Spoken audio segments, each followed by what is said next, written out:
Welcome to TOCHI Stories. Please don't forget to like, subscribe, and turn on post notification because it will mean the whole world to me. Now let's get right into the story. Brace yourself. The early morning sun had just started casting soft rays over the dusty village compound, but Ijeoma had already bathed, swept the yard, cooked for the household, and packed her husband's lunch.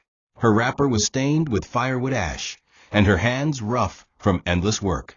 For the past 10 years, she had poured herself into her marriage with Chibuzo, not just as a wife, but as the backbone of his household. When he was jobless, she sold her jewelry to start his palm oil business. When his mother fell sick, she nursed her like a nurse, without complaint. She even paid his younger sister's school fees from the little savings she scraped together from her roadside food stall. She had given everything, including her womb, which had brought forth 3 beautiful daughters, Chibuzo, Ijeoma, and Amaka. But that wasn't enough. Not to them. Not to a culture that counted sons as seeds and daughters as shadows. It began with whispers in the family meetings, veiled as jokes. "This house needs a boy to carry the name O," her mother-in-law would say, followed by laughter that never reached her eyes. Chibuzo would remain silent or smile uncomfortably, but never once did he speak up for Ijeoma. His silence emboldened others. His mother, Mama Chinyere, a stern and superstitious woman, declared that Ijeoma's womb was cursed. How can a woman be this fruitful and not bear even one male? Something is spiritually wrong. His sister Amush added fuel, saying a diviner told her that Ijeoma had tied Chibuzo's destiny with her femininity. They began pressuring him to marry a younger woman, before it's too late. No one remembered how Ijeoma once walked barefoot from street to sell rice and beans just to buy his first pair of shoes for his job interview. The sacrifices had been forgotten, erased by the absence of a boy. One day, Chibuzo called a family meeting, and Ijeoma sensed the storm before the first clap of thunder. They sat in the parlor, his relatives dressed like judges, cold and unbending. He stood in the middle, avoiding her gaze, and spoke with a detached voice. "Ijeoma, you've done your best. But the family needs a male child. I'm the only son. The name must live on." Her world collapsed. She cried, reminding them of her loyalty, the nights she stayed hungry so the children could eat, the afternoons she sold her blood to pay bills. But they were unmoved. "You are like a tree without male fruit," Mama Chinyere snapped. Ijeoma fell to her knees, her voice breaking, but Chibuzo turned away. That night she couldn't sleep. The same man she cooked for, cleaned for, and bled for had just given her an expiration date, and all because her womb bore daughters instead of sons. It rained that night, not the gentle kind that washed away dust, but a storm that drenched the soul. Lightning cracked across the sky as Ijeoma packed what little she could into a black polythene bag. Her daughters, dressed in their nightgowns, stood quietly, too young to understand the weight of what was happening, but old enough to feel the pain. Chibuzo didn't say a word. He stood by the door like a guard, not a husband, his eyes fixed on the floor. His new bride, barely 23, stood behind him with a smug grin. Ijeoma approached her mother-in-law, pleading, "Let me stay in the back room. I will not disturb anyone." But Mama Chinyere slapped her so hard the plastic bag fell to the floor. "You're still talking? Get out, barren witch. Take your cursed girls with you." Her daughters wailed as the rain soaked their tiny bodies. Chibuzo, the eldest, wrapped her small arms around her mother's waist. Ijeoma tried to carry a pot from the kitchen, and little Amaka clung to her teddy bear, now drenched and limp. No one from the family helped. The entire compound watched in silence, as the woman who once bathed their sick, cooked their meals, and clothed their children was cast out like a dog. Ijeoma's heart shattered, but she refused to let her girls see her break. She covered them with her own wrapper and led them into the night. They had nowhere to go, no relatives, no savings, no plan. Just a mother and her daughters walking in the storm, rejected for the crime of giving life in the wrong gender. They ended up at a mechanic shed at the edge of town. A kind security guard allowed them to sleep there for the night. Ijeoma sat on a bench, holding all 3 girls in her arms as they trembled from cold. Her mind raced, not in panic, but in resolve. She whispered into Chinaza's ears, "We will not die here. You hear me? We will rise." That night, as thunder roared and water dripped through the cracked roof, Ijeoma made a vow to raise her daughters to become the very pillars the world told her she could never build. The rain soaked her blouse, but her spirit caught fire. She would not let the night define their lives. The next morning, Ijeoma rose before dawn. She didn't cry.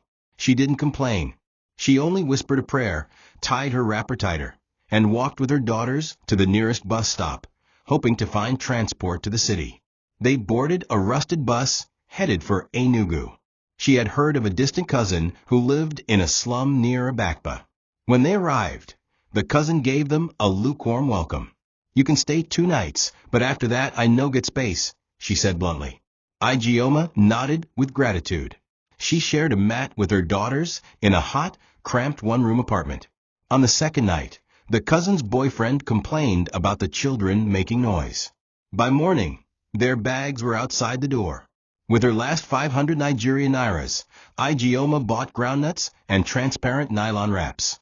She roasted them under a borrowed umbrella and began hawking around mechanic shops and roadside bars. The money was small, but it fed her daughters.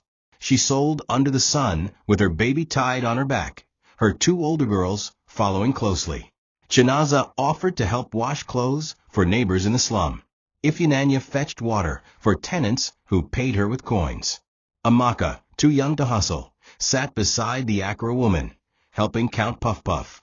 They became known as the poor woman with her girls.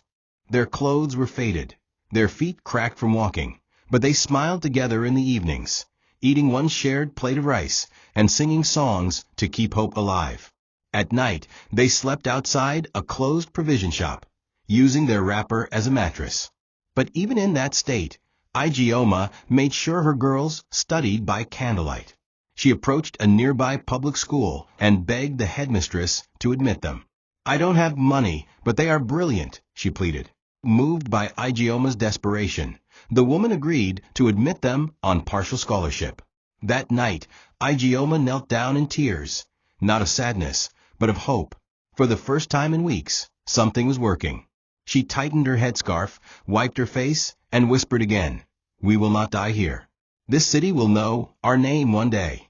The city was ruthless to the poor, but Ijeoma had made up her mind that she and her daughters would not be counted among the forgotten. Chinaza, now 11, became her mother's right hand. Before dawn, she would fetch water from the far-off borehole, boil it, and help bathe her sisters. Then she would walk to school with them, carrying their battered nylon bags filled with worn-out textbooks donated by the headmistress. After school, while Ijeoma sold roasted plantain and groundnuts near the junction, Chinaza and Ifunanya took turns hawking pure water along traffic lights. The scorching sun burned their young skin, but they kept going. Every coin was sacred. They learned to live with hunger, sleep with mosquito bites, and smile in pain. On some days, when rain destroyed their goods or sickness struck, they would sleep without food, clinging tightly to each other on a shared mat. Amaka, the youngest, had a bright and curious mind. She loved to ask questions and mimic customers. When she wasn't helping clean Ijeoma's roasting spot, she sat on a stool and sang songs, attracting passers-by. One day, a woman in a car bought all their roasted plantain just because Amaka greeted her so sweetly. That 2,000 Nigerian nairas fed them for 3 days. Ijeoma continued to pour her soul into her daughters, never sparing the rod, but always offering words of love. She raised them to be grateful, never entitled. "We may not have much," she would say, "but God has given us each other, and that's enough for now." They began to draw strength not from what they lacked, but from the beauty of their bond. Though poor, they had what many rich homes lacked: unity, sacrifice, and enduring love. The streets were hard, but the girls were harder. Chinaza, despite her rough reality, always came first in class. Her teacher once wrote in her report, "A brilliant mind, too wise for her age." Ifunanya loved science and showed an early interest in electronics. She would collect broken radios and try to fix them. Amaka was a natural speaker, confident, bold, and unafraid. Their names started circulating among local teachers, who often gave them extra lessons after school. Ijeoma's eyes welled with tears the first time all three girls brought home award certificates. That night, they bought bread and fried eggs to celebrate. One day, Ijeoma whispered as they ate on their mat, "You girls will be great women, and those who look down on us will raise their heads just to see you pass." Those words stuck like glue. The pain of rejection became fuel, and the streets that mocked them became the very place that raised queens.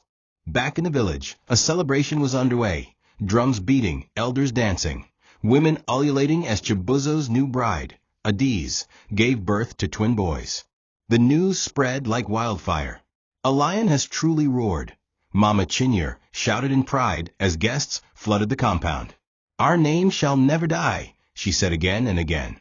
The naming ceremony was lavish, funded by the same business Ijeoma once helped build from the ground up. The twins were named Somedina and Obinna, "May I not be alone," and Father's Heart. That day, Chibuzo beamed like a king. He handed out wrappers and cash, soaking in the praise of his kinsmen. No one mentioned Ijeoma. Her name was erased, as though her years of loyalty never existed. It was as if she had never lived in the compound, never bled, never given birth. But as the boys grew, so did Adiz's entitlement. She refused to cook or farm, claiming her nails weren't made for village life. She demanded more money, flashy clothes, and frequent trips to the city. She openly disrespected Mama Chinyere and flirted boldly with Chibuzo's younger brother, Ibuka. When Chibuzo complained, she would lock herself in a room and threaten to leave with the boys. He always gave in. The same man who stood tall at the naming ceremony was slowly becoming a ghost in his own home. Adiz began siphoning money from his business accounts, often claiming it was for the twins' future. Chibuzo didn't suspect much. After all, he believed she had given him what Ijeoma could not: heirs.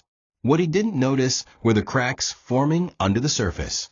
The twins were spoiled from birth, never disciplined, allowed to steal, fight, and curse. When neighbors complained about their behavior, Adiz blamed their children. The village school teacher once visited Chibuzo's house to report Somedina for bullying and Obinna for theft. Adiz chased him away, accusing him of jealousy. Chibuzo, blinded by pride, chose to ignore the signs. He believed his boys were simply strong-willed. Meanwhile, the once thriving palm oil business began to suffer. Clients were dissatisfied, and funds were missing. But Chibuzo blamed market conditions, never suspecting the woman beside him. He still believed he had won, until one phone call would change everything. Back in Enugu, Ijeoma's roasted akra business had begun attracting regular customers. She had moved from selling at a street corner to operating a small wooden kiosk near a busy mechanic workshop. Her daughters helped. Chinaza did the accounting, Ifunanya managed the sales, and Amaka was the customer magnet. One evening, a man in his late 40s named Mr. Tund stopped by to buy akra. A civil servant and widower, he was touched by the way the girls greeted him, called him sir, and wrapped his order with care. When he found out they were all being raised by a single mother, he started coming more often, not just for the akra, but to sit and observe the rare bond between Ijeoma and her daughters. "You've done something beautiful here," he said one day. Ijeoma simply smiled and replied, "They saved me first." It wasn't long before Mr. Tund found out the girls were struggling to pay for WAC registration. Without fanfare, he offered to pay for all three of them. Ijeoma refused at first, but he insisted, "It's not charity, it's investment." After the exams, he helped Chinaza secure a scholarship for a pre-med program. Ifunanya got into a tech foundation that trained girls in coding. Amaka was accepted into a prestigious debate club. Every evening, the girls would rush home to tell their mother all they had learned. Their house, still small and crowded, began to feel like heaven. Ijeoma would cook jollof rice on Sundays, and they would sit together, laughing over the week stories. They had gone from sleeping in corridors to becoming a household of dreams. With time, Ijeoma and Mr. Tund grew closer. His visits became more frequent, not to save them, but to be part of them. He started helping with school runs and took the girls to buy new shoes for the first time in years. One rainy evening, Amaka asked, "Mummy, is he going to be our daddy now?" Ijeoma's heart ached with gratitude. She had buried her heart in grief years ago, but Mr. Tun's kindness had revived something inside her. Eventually, they married in a quiet ceremony attended by neighbors, teachers, and even the mechanic who gave her roasting space. That day, the girls wore matching white lace and called him Daddy without hesitation. Ijeoma looked around and realized something extraordinary. Without vengeance, without compromise, she had built an empire of love from the ashes of rejection. For the first time in over a decade, Ijeoma woke up to peace. True, calming peace. She no longer had to wonder where the next meal would come from or how to pay school fees.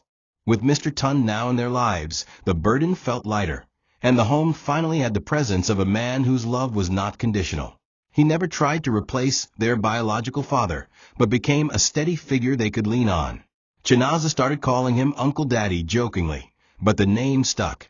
On weekends, he took them to the library and later sat with them as they recounted their dreams.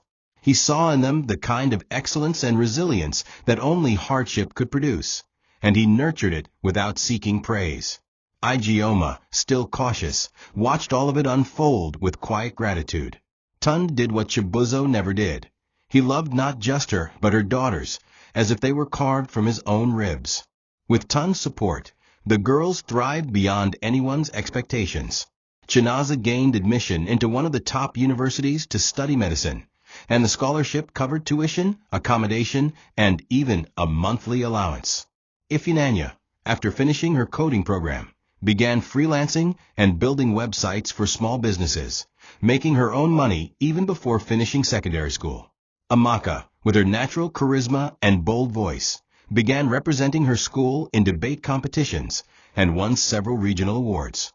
Ijeoma became a local celebrity in her own right, not because of any media attention, but because of the consistent transformation people witnessed in her life and that of her daughters.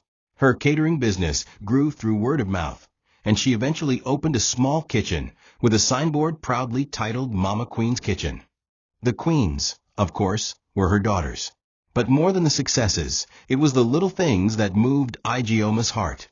She no longer woke up with anxiety eating at her chest. She no longer held back tears during PTA meetings or felt shame when her daughters were called to the front of the assembly. They now had uniforms that fit, shoes that didn't speak, and confidence that came from dignity. Their home, though modest, was filled with books, laughter, and the smell of fried stew. And in all of it, Tund remained calm, never demanding, never reminding them of what he had done for them. He simply loved, led, and listened. For Ijeoma, who had known only rejection from the one man she once gave everything to, Tund became a reminder that real love doesn't punish you for not being enough. It lifts you for all that you already are. Back in the village, Chibuzo was aging faster than the years allowed. Though his hair remained black, his face had hardened with stress and disappointment. His palm oil business, once his pride, had begun to fail. Clients were complaining of delayed deliveries, spoiled products, and unfulfilled orders. The once booming warehouse now had unpaid staff and empty barrels. He couldn't understand how everything had turned so sour. But the truth was hidden in plain sight. Adiz, his second wife, had drained the business slowly, like poison in soup. She had convinced him to let her handle the finances and used that access to build her own wealth. Unknown to Chibuzo, she had opened a separate account and was funneling funds into secret investments while using his resources to maintain her luxurious lifestyle. While he carried the name of father of twins, she carried the key to his downfall. The twins, Somadina and Obina, were now 10, and the entire village knew them, not for brilliance or kindness, but for terror. They stole from neighbors, skipped classes, and beat up younger children. One was caught smoking at a shrine, the other arrested for breaking into a shop to steal biscuits and drinks. The elders called a meeting to warn Chibuzo, but he defended them. "They're just boys," he said. "Boys will be boys." But even his once loyal neighbors had begun to withdraw. Children were warned to stay away from the compound. The school headmaster visited 3 times with complaints before finally suspending both boys indefinitely. Meanwhile, Adiz barely noticed. She now spent most weekends in Enugu under the guise of business, but people whispered of her private outings with Ibuka, Chibuzo's younger brother. Chibuzo chose not to believe the rumors until they came crashing down on him. The final blow came when a police officer arrived one afternoon with a court notice. It turned out Adiz had secretly leased part of his palm oil land to a foreign investor without his knowledge and fled with the advance payment. His signature had been forged using old business stamps. When Chibuzo tried to call her, her line was switched off. When he went to her friend's house, he was told she hadn't been seen in weeks. Desperate and confused, he confronted Ibuka, only for Ibuka to burst into tears and confess. "The twins, they're mine," he said, trembling. "We were seeing each other before you married her. She got pregnant and forced me to keep quiet." The truth knocked Chibuzo to the ground. He felt the air leave his lungs as shame wrapped around him like a second skin. He had thrown away the woman who gave him loyal daughters and embraced a woman who brought him nothing but disgrace. But it was too late. The damage was already irreversible. While Chibuzo's name crumbled into dust, the names of Ijeoma's daughters began to echo in places that once seemed unreachable. Chinaza, now in her 3rd year of medical school, was selected to represent her faculty in a National Health Innovation Summit. She presented a community health solution focused on using mobile clinics to reach rural women, inspired by her mother's painful childbirth memories. The proposal caught the attention of international NGOs, and she was offered an internship abroad.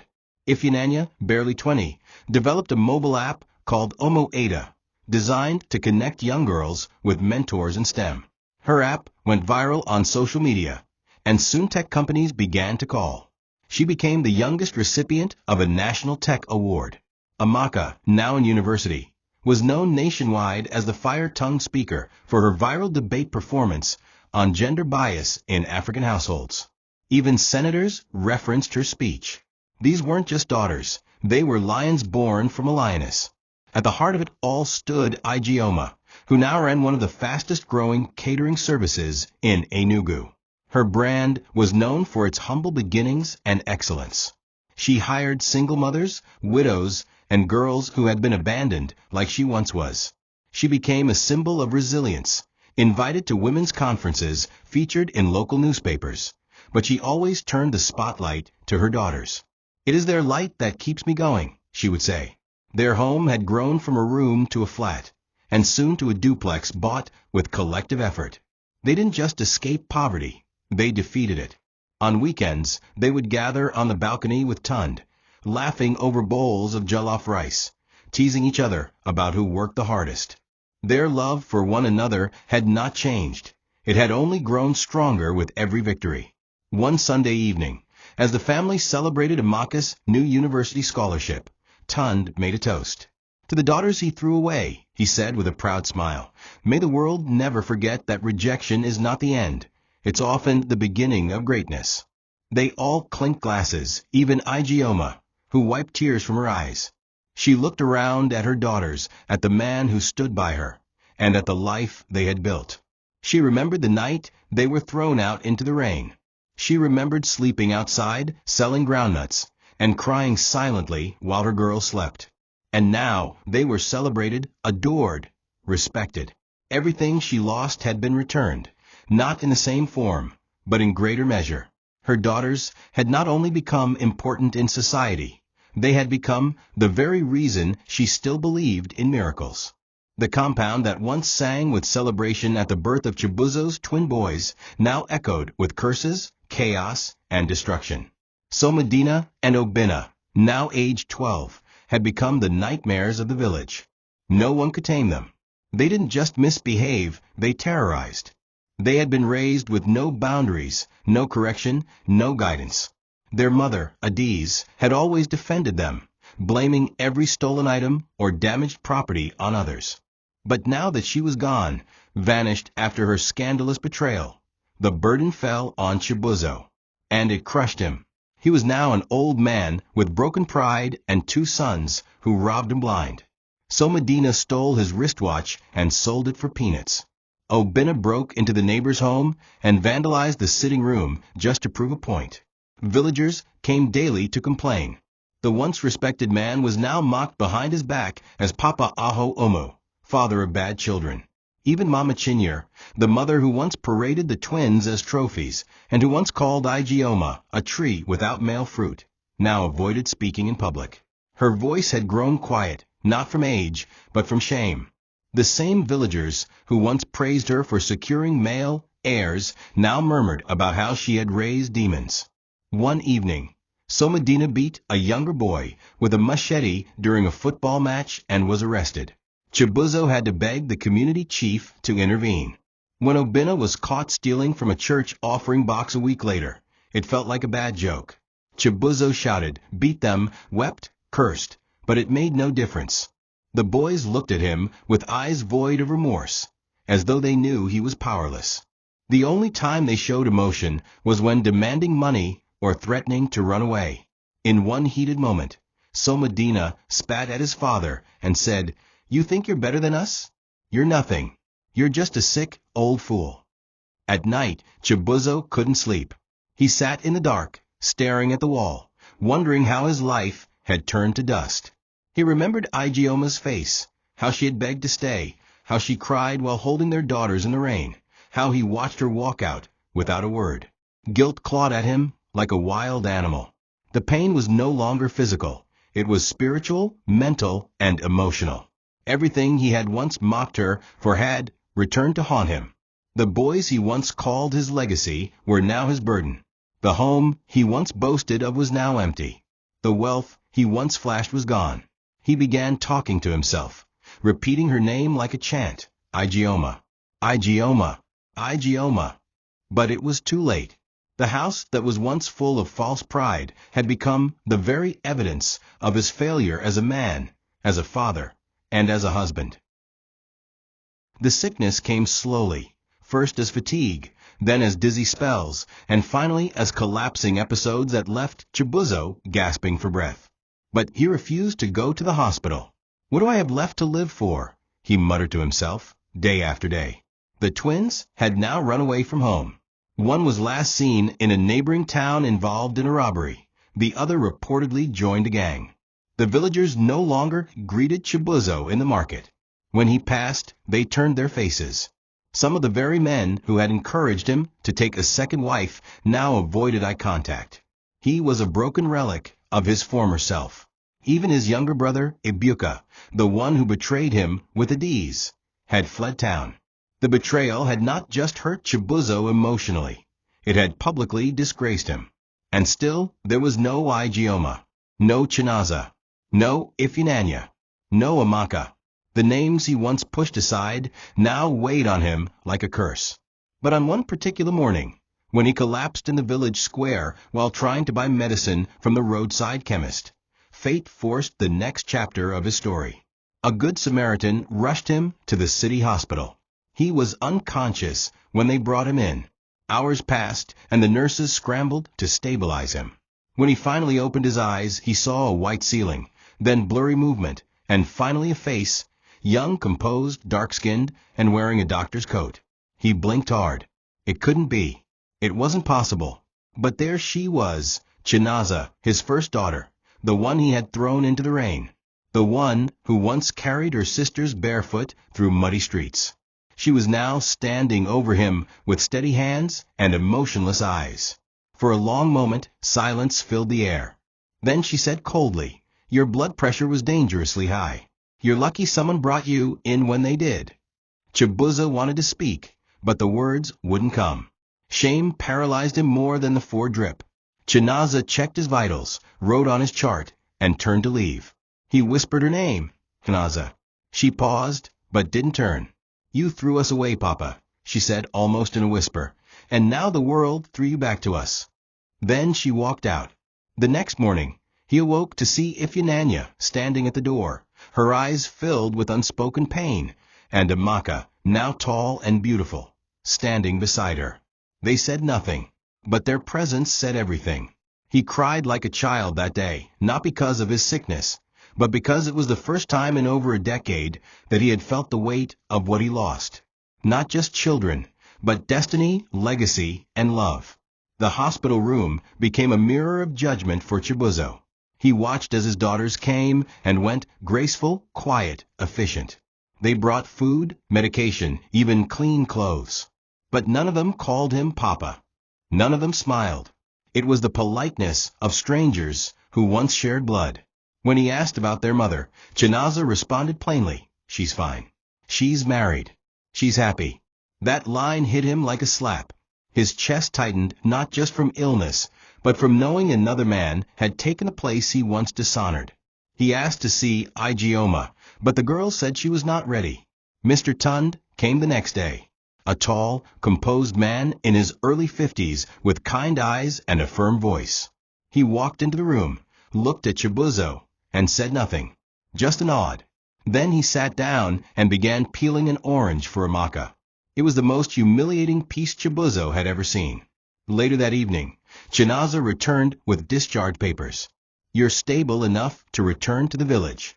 We've arranged for a driver to take you back tomorrow," she said, her voice void of warmth. "Why are you all helping me?" he asked. She didn't flinch. "Because our mother raised us right. We help even when it hurts." Chibuzo looked away, unable to meet her gaze. That night, he sat alone in the hospital bed, clutching a photograph of his daughters from the past that Chibuzo had brought him.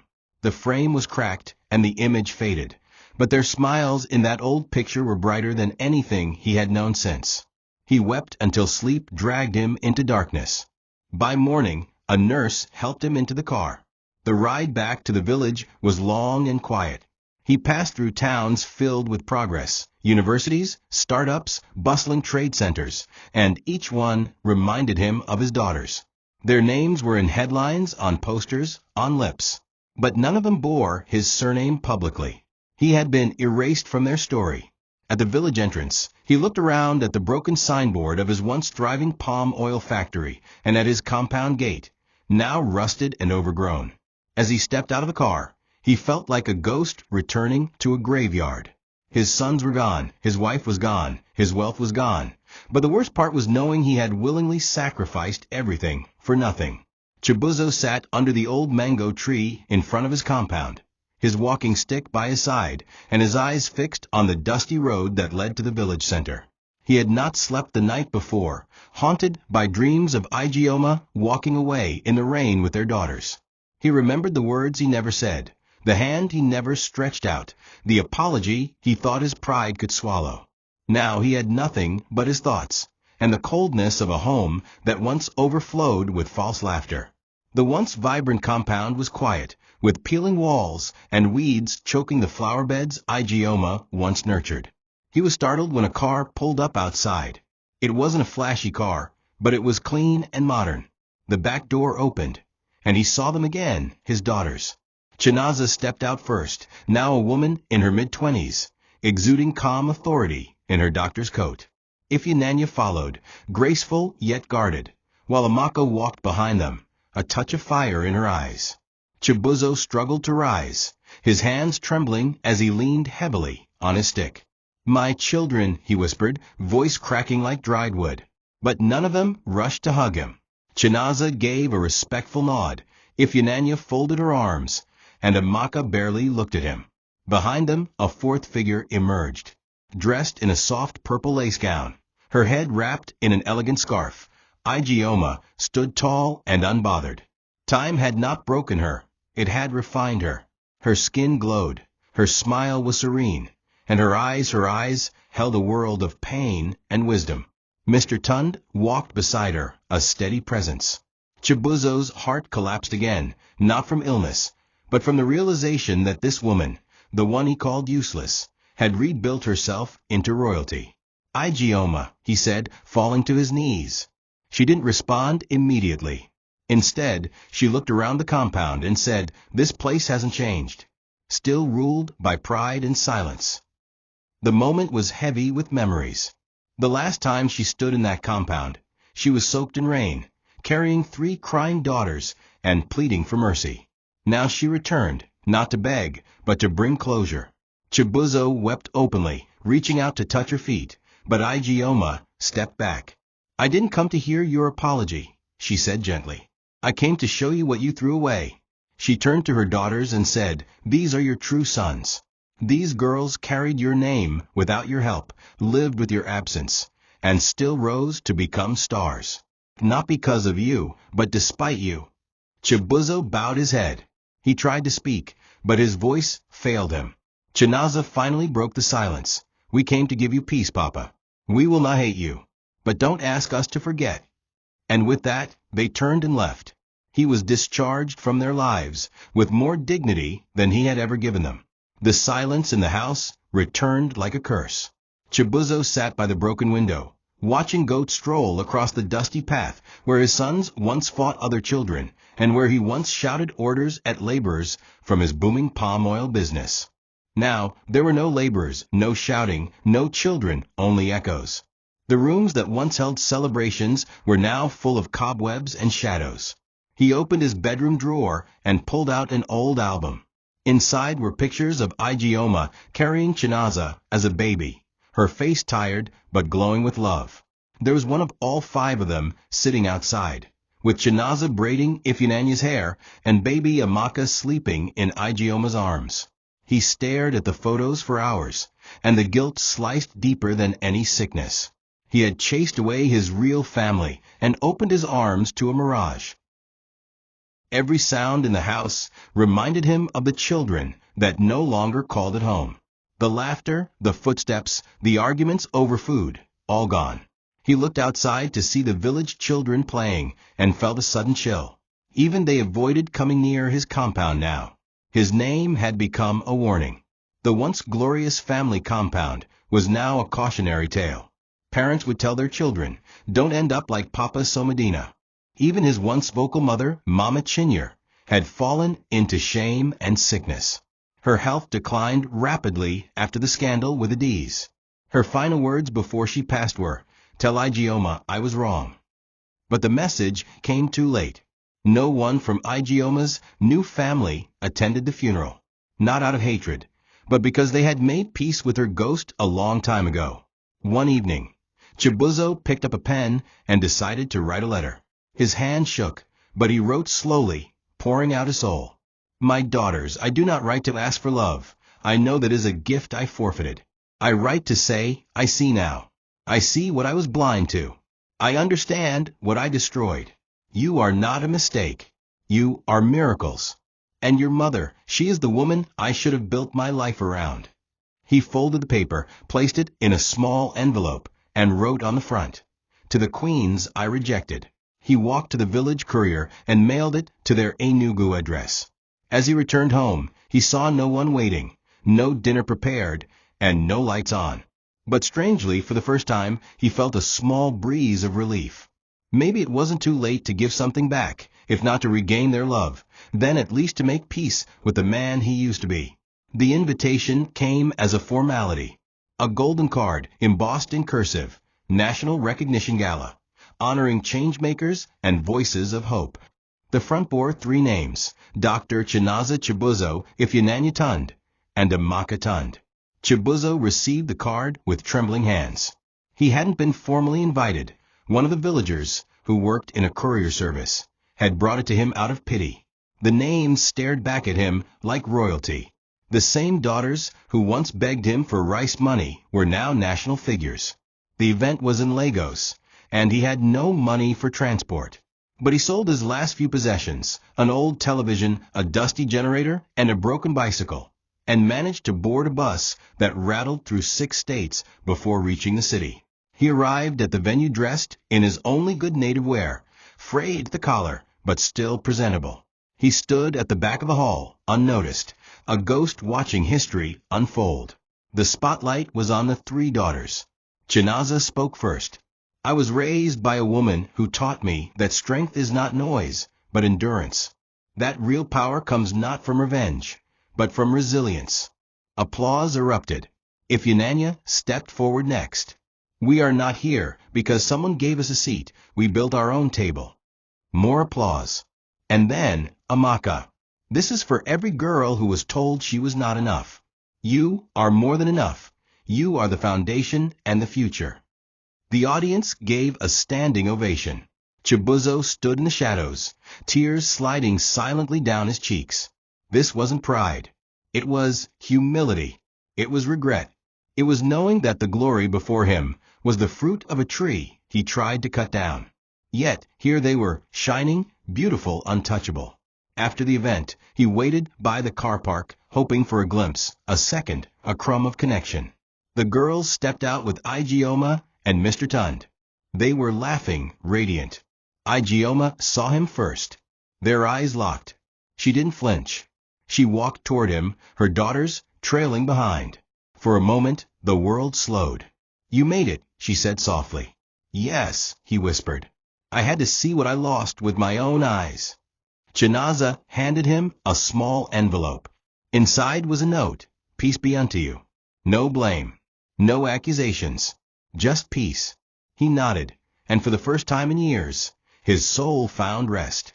He watched them enter the car, watched the taillights disappear into the Lagos night, and stood in that lot alone, but not empty. He had witnessed something holy, the grace of those he had once cast aside. The following week, Chibuzo received a knock on his door just as he finished preparing a meal of gari and groundnut, his only meal that day. When he opened the door, he saw a man he had only seen from afar, Mr. Tund. He stood tall, calm, with a respectful but firm expression on his face. Chibuzo's chest tightened. The man who had raised his daughters was now standing on his doorstep. For a moment, Chibuzo was too ashamed to speak. "I didn't expect you," he managed. Tund nodded. "I came because I owe it to the girls. They needed to know I made peace with the man who gave them life, even if he gave them nothing else." His voice was steady, but not cruel. They sat together on two wooden stools in the half-broken veranda, two men connected not by friendship, but by shared history. One a man who lost everything through pride, the other a man who built a legacy through quiet strength. Chibuzo stared at his calloused hands for a long time. "You did what I was too blind to do," he finally said. "You loved them, as if they were yours." Tund didn't smile. He simply replied, "Because they are. Not by blood, but by bond." The words struck Chibuzo like a hammer. "I carried their names in shame. You carried them in honor." He paused, then whispered, "Thank you." Tund looked at him, eyes kind but unflinching. They didn't need perfection. They just needed someone to show up. Every day, even when it was hard. He looked out into the compound. They are who they are because of Ijeoma, and because pain did not stop them. You should be proud of the women they've become, but don't expect them to return to who they were. Chibuzo nodded slowly. He understood. This wasn't a chance to reclaim the past. This was his final opportunity to bless their future, even if from afar. Before leaving, Tund placed a white envelope on the table. "That's for medication. Use it. Stay alive." Chibuzo's hands shook as he held the envelope. He didn't count the money. It wasn't about the amount. It was about dignity, about the fact that the man who had every right to ignore him had chosen compassion. As Tund walked out of the gate, Chibuzo called after him. "Please tell them I don't expect their love. But I want them to know. I finally see them." Tund paused, then nodded once without turning back. When the gate closed, Chibuzo sat in silence for a long time. That day he didn't cry. He didn't wallow. He simply breathed, slow, deep, and with clarity. The presence of Tund had confirmed it. His daughters didn't need him anymore. But maybe, just maybe, he could learn to live with that, and use his remaining days to write truth instead of hide behind excuses. A few weeks later, Chibuzo received another visitor. But this time, the air felt different. He knew she was coming even before the knock. He had been dreaming of her lately, not in bitterness, but in memory. When he opened the door, Ijeoma stood there, dressed in simple ankara and holding a covered food tray. Her face had aged with grace, like someone who had walked through fire and emerged with glowing skin. "I hope I'm not disturbing," she said calmly. Chibuzo's eyes filled with tears, and he stepped aside silently. She walked into the house without fear, without nervousness. This was a woman who had nothing to prove. She set the tray down and opened it. Vegetable soup, yam porridge, and 2 bottles of malt. He stood by the door, frozen. "You haven't been eating well," she said gently. I asked around. He nodded slowly, unsure how to respond. For a moment, silence embraced them.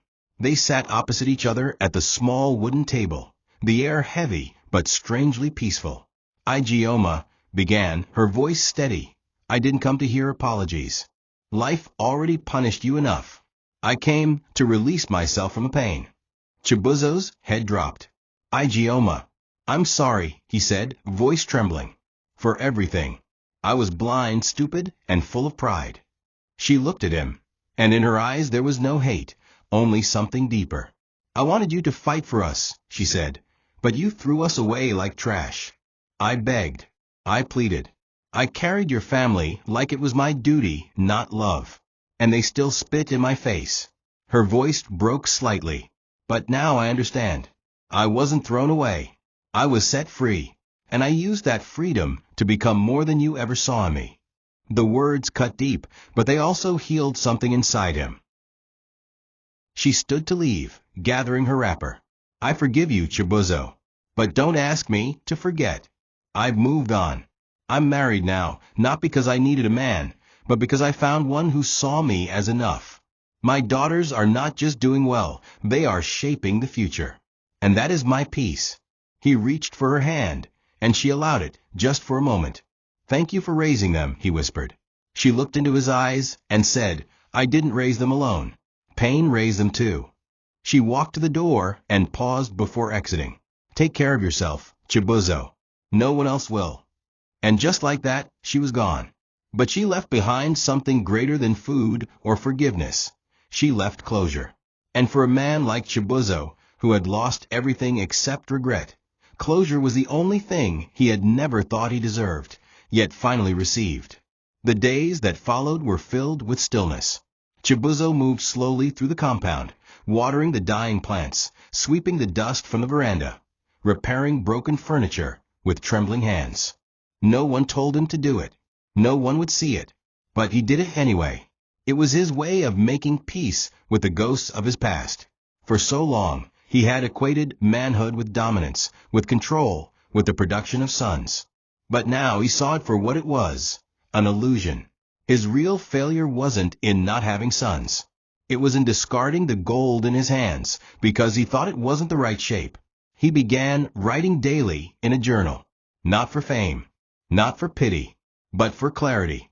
He wrote letters to his daughters, even if he never sent them. He wrote apologies to Ijeoma that he knew she would never read. But it helped him breathe. He started going to the village church again, sitting quietly in the back row. People noticed. Whispers began. "He has changed. He doesn't shout anymore. He looks tired but calm." He would nod respectfully at everyone, but he rarely spoke unless spoken to. He no longer defended his past. He didn't try to justify his decisions. When asked why he lived alone, he would simply say, "Because I needed to hear silence long enough to understand where I went wrong." His former drinking mates tried to rekindle friendship, but he declined. He didn't want distractions. He was carrying out his own penance, day by day. Every wall in his compound was now freshly painted by his own hand. The once forsaken home was slowly being transformed, not into a palace, but into a sanctuary of repentance. One morning, he sat under the mango tree and watched a young girl walk by with a school bag almost as big as her body. She greeted him respectfully and continued walking. For a moment, he saw Chinaza again, barefoot, smiling despite hunger, holding her sister's hands. Tears welled up in his eyes, not from sadness, but from something deeper, acceptance. He realized then that regret was not meant to chain you, but to change you.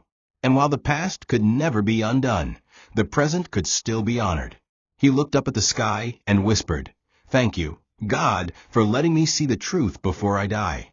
And then, for the first time in years, he smiled, not the smile of a proud man, but the smile of a humbled one. The price of pride had been steep, but maybe, just maybe, his redemption had finally begun. The sickness returned in waves, more aggressive this time. Chibuzo had started coughing blood in the mornings, and the walk to the gate became too heavy for his legs. The local clinic diagnosed him with advanced complications from untreated high blood pressure and heart failure. The doctor advised admission, but Chibuzo declined. "I've lived this long by the mercy of God," he said. "Let me finish the rest in my own house." His neighbors, once afraid to even greet him, now visited occasionally to help fetch water or cook for him. They whispered among themselves about the transformation, how the once arrogant man had become humble and soft-spoken. He no longer demanded respect, he simply earned it. But Chibuzo knew his time was short, and before the final breath came, there was one last task he had to complete: a letter. Not just any letter, but a final offering to the daughters he never raised. He wrote slowly, each word like a confession, each sentence a salve to his own soul. "My precious daughters, Chinaza, Ijeoma, Amaka. If these are the last words I will ever write, let them be soaked in truth. I was a fool. I let pride blind me, and ego build a wall between me and the only real blessings God gave me. I didn't just throw you away. I threw away the very meaning of fatherhood. Your mother, Ijeoma, is the strongest woman I have ever known.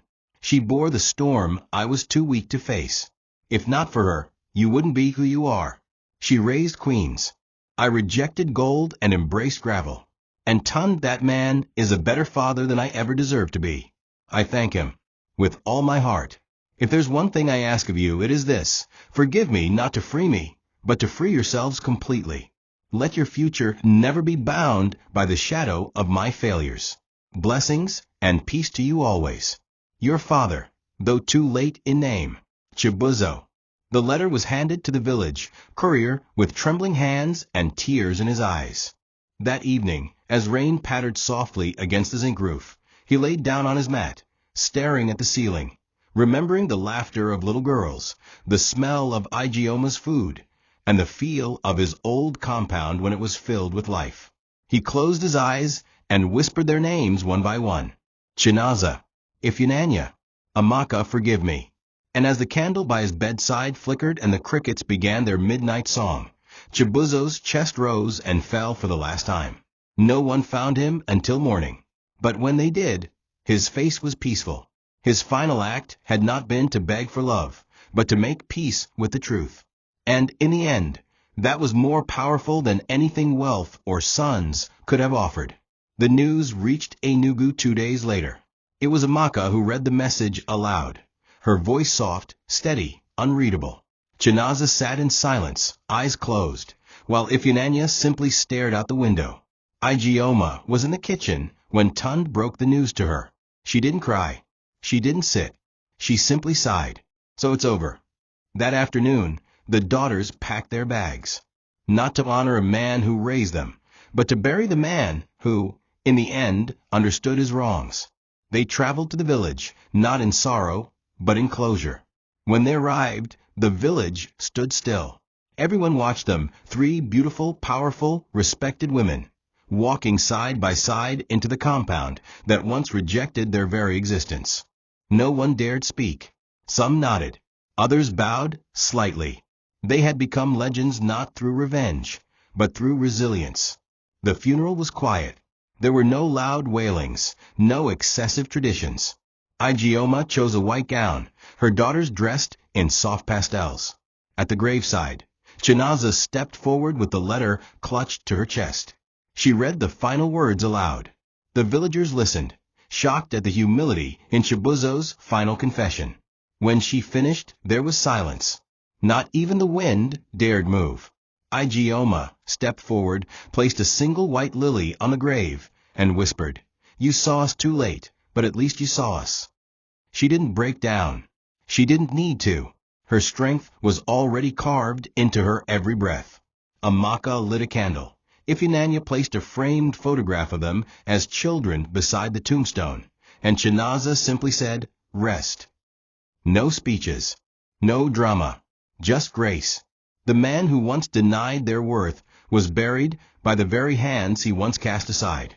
As they walked back to the car, the villagers followed at a distance. Some apologized. Some praised Ijeoma. But she only smiled faintly. "We are not here for vengeance. We came to finish the chapter. That evening, back in the city, Ijeoma sat with Tund on the balcony of their home. The stars glowed softly above them. Her daughters laughed in the kitchen. Life had come full circle.